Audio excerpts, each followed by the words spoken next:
Steve, why do you got everything behind a paywall? I don't. I make it available for you. And, but this is a way for people to help support the work we do, and we are appreciative of that. Otherwise, there's not a whole lot of support. And but I don't want to testify that. I want to testify positively, because God knows that we certainly have serious needs here, and we're wanting to bring you accurate information. So let's get right into this. I did this video, and I want to play a clip here for you real quick from this. This is where I had learned from what goes on in DC there, where they were using remote viewers. They have now got an assassin group in remote viewing. And we talk about remote viewing. Remote viewing is not like what you see here in this picture right here on your screen, where the guy's sitting there at a table and somebody's writing down, and he's like, trying to meditate and get this vision of what's going on, and then they write down what's going to happen. Hit and miss. Really, it's hit and miss. They say roughly about 60%. That's pretty bad. The real remote viewers, and I actually know one of those remote viewers, his name is Israel. I have had the privilege of speaking with him on more than one occasion. Not direct communication. I don't want to get into how that's been done. He works for Mossad as well as the CIA. He is by far one of the best. He is considered to be over 80% accurate. And I won't go into the reasons why we had communications about this. I do know that some of the things that he has encountered, I have been able to help him with from ancient documents to know why he has encountered some of the obstacles that he has gone through in his remote viewing. Now, he actually does the remote viewing where you leave your body. Now, I don't know.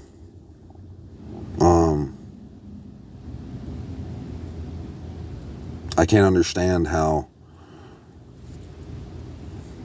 the amount of people that will listen to stuff like that. And I'm not going to say whether that's real or not. I mean, I'm sure they can do all kinds of freaky things when it comes to the other side. I don't have any interest in looking into any of that stuff. But look, people will go and stay tuned for that. And they know the time we're in. They see what's going on around us. But they won't stay tuned for what I'm about to show you. Before I do, this is this is a clip from Taiwan, a tank spotted in Taiwan. Is there something serious happening? This was the question residents of Kaohsiung were asking when they saw army trucks and tanks rolling down the street. The size of the tanks, which appeared at the intersection of Wufu and Zhongshan roads, raised concerns amongst residents. One witness says that it's not every day that you get to see this impressive display happening right in front of your eyes. He admitted feeling a little shocked as the tanks were loud and slow. He said it was difficult not to pay attention and wonder what was going on. Another witness says she opened her window and saw several huge vehicles passing by. She says she had never heard anything so loud. So, some of you may know that in the Sefer, the guy that made the Sefer, there's books in there that they left out of the Bible, like Enoch, 2nd Esdras, the one we've been reading from, that we're going to read from, and they left out the 29th chapter of Acts. And why they did that, I don't know. They say that they found it. They just recently found it in the 1800s or something. I don't know. But if you read the whole chapter, you'll see that the only real reason they would they would feel that they need to keep it out of the Bible would be found right here in these three verses, 10, 11, and 12. Check it out.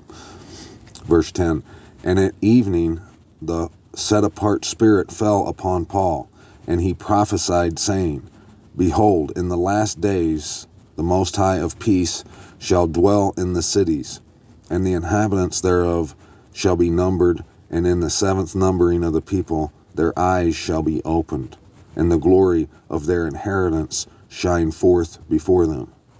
The nations shall come up to worship on the mount that testifies of the patience and long-suffering of a servant of Yahuwah. In the latter days, new tidings of the gospel shall issue forth out of Jerusalem, and the hearts of the people shall rejoice, and behold, fountains shall be opened, and there shall be no more plague. In those days there shall be wars and rumors of war, and a king shall rise up, and his sword shall be for the healing of the nations, and his peacemaking shall abide, and the glory of his kingdom a wonder among princes. Now what do you think? If his sword is for the healing, this king, that means it's coming out of his mouth. It's the word. And if there's no more plague, that means that's what the healing is about. And the plague, y'all should know, is that we're no longer in our resting place, and that the resting place in the earth has been hidden under a thick darkness. It's all lies, basically. And how that would be healed is that we'll be, he said, it said it right there, we'll return. In our inheritance will once again be our desire. So, like I've been saying, I'm sure y'all are fully aware of what time we're in. Don't wait till it's too late. Most people probably don't pick this truth up and proclaim it and do what they should. It's going to be the how I see it. The reason I see that it's difficult to grab a hold of is, it's a pretty extreme, quote unquote, conspiracy theory. I get that. But if someone, anyone waits around until there's plenty of people talking about it before you'll pick it up and proclaim it, by the time that happens, it may be too late. You need to get in that eye of the storm. Now you see the storm brewing, you need to be in the eye of it. That's what I Pet Goat 2 is about. It shows it at the end. That's what happens. That's what all this word says. You just read more of it. I'm going to read this chapter 2 of 2nd Esdras to you, and you'll see there's more of it right here. Verse 1, Thus says Yahuwah, I brought this people out of bondage, and I gave them commandments through my servants, the prophets, but they would not listen to them, and made my counsels void. The mother who bore them says to them, Go, my children, because I am a widow and forsaken. I brought you up with gladness, but with mourning and sorrow I have lost you, because you have sinned before Yahuwah, the Most High, and have done what is evil in his sight. So, the mother is Jerusalem. It's Zion, the set-apart land. And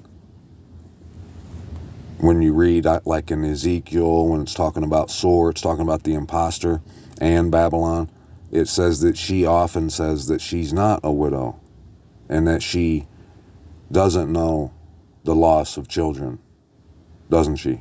That's how you know that one's the fake one. The one that's doing that, and isn't that what they're doing? They don't act like they're a widow, by no means. So the mother is Zion. But now what can I do for you? For I am a widow and forsaken. Go, my children, and ask for mercy from Yahuwah.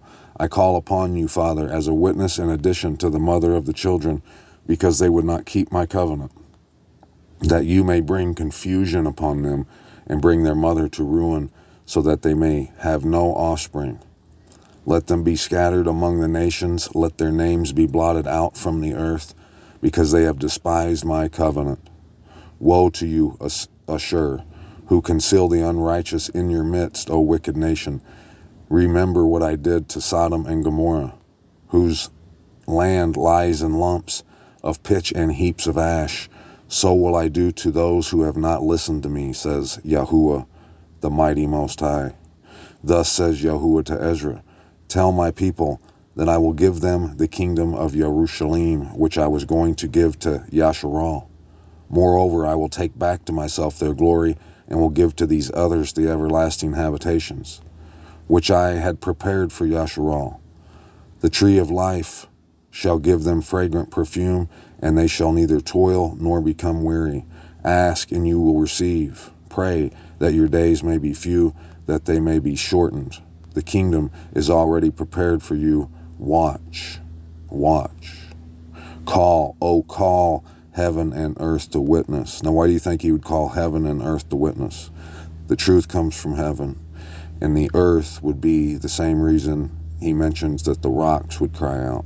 Because when he calls earth to witness, or you to look to earth and see, that means look and see where, the lies of a place. Let the earth and the heaven, the truth, witness to you about your dwelling place. For I left out evil and created good because I live, says Yahuwah. Mother, embrace your sons, bring them up with gladness, as does the dove. Establish their feet, because I have chosen you, says Yahuwah. And I will raise up the dead from their places, and will bring them out from their tombs, because I recognize my name in them. Do not fear, mother of the sons, for I have chosen you, says Yahuwah. I will send you help, my servants Isaiah and Jeremiah. According to their counsel I have consecrated and prepared for you 12 trees loaded with various fruits, and the same number of springs flowing with milk and honey, and 7 mighty mountains on which roses and lilies grow. All that, them springs and the fruit, comes from the counsel of Isaiah and Jeremiah. Just like I've been saying. It's all in there. Hallelujah. By these I will fill your children with joy. Guard the rights of the widow. Secure justice for the fatherless. Give to the needy. Defend the orphan. Clothe the naked. Care for the injured and weak. Do not ridicule a lame man. Protect the maimed, and let the blind man have a vision of my splendor. Protect the old and the young within your walls. When you find any who are dead, commit them to the grave and mark it, and I will give you the first place in my resurrection. Pause and be quiet, my people, because your rest will come. Good nurse, nourish your sons and strengthen their feet. Not one of the servants whom I have given you will perish, for I will require them from among your number. Do not be anxious, for when the day of tribulation and anguish comes, others shall weep and be sorrowful, but you shall rejoice and have abundance. The nations shall envy you, but they shall not be able to do anything against you, says Yahuwah. My hands will cover you, that your sons may not see Gehenna. Rejoice, O mother, with your sons, because I will deliver you, says Yahuwah. Deliver who? Yerushalayim, with your sons. Remember your sons that sleep, because I will bring them out of the hiding places of the earth, and I will show mercy to them, for I am merciful, says Yahuwah, the Most High. Embrace your children until I come and proclaim mercy to them, because my springs run over, and my grace will not fail. I, Ezra, received a command from Yahuwah on Mount Horeb to go to Yasharal. When I came to them, they rejected me and refused Yahuwah's commandment.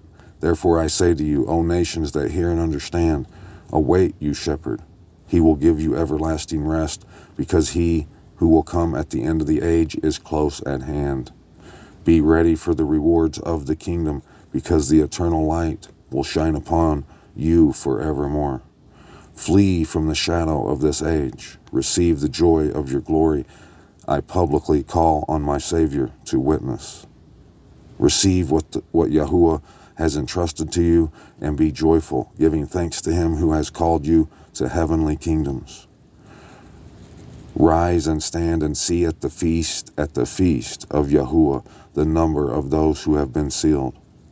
Those who have departed from the shadow of this age have received glorious garments from Yahuwah. And that's what I've been saying. See, that matches up perfectly with what I said that Revelations is talking about. When we read in Revelations about the wedding supper and about who it will be that will have their garments changed, it's those who they desire for everything to be re-intact. That which is continual, our set-apart place, us being there, eye of the storm, getting in the car and stepping on the gas, yes. The number of your children whom you desired is full. Beseech Yahuwah's power, that your people who have been called from the beginning may be made set apart. I, Ezra, saw on Mount Sion a great multitude which I could not number, and they all were praising Yahuwah with songs. In their midst was a young man of great stature, taller than any of the others, and on the head of each of them he placed a crown.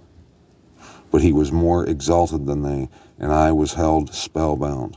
Then I asked an angel, Who are these, my master? And he answered and said to me, These are they who have put off mortal clothing and have put on the immortal. And they have confessed the name of Yahuwah. Now they are being crowned and received palms. Why would they receive palms? The same reason they laid him down in front of Messiah when he was riding on the colt. He was going to Jerusalem, the set-apart lamb, Passover. This is the fulfillment of all these things, my friends. Then I said to the angel, Who is that young man who places crowns on them and puts palms in their hands? Who puts palms in their hands? The King, the truth, the word, the way, the life. Yes, he is the Son of the Most High, when they confessed in the world, whom they confessed in the world. So I began to praise those who had stood valiantly for the name of Yahuwah. Then the angel said to me, Go tell my people how great and many are the wonders of Yahuwah, our mighty Most High, which you have seen. I'm seeing them already. I can't wait to see them in their fullness, when it's more than just me.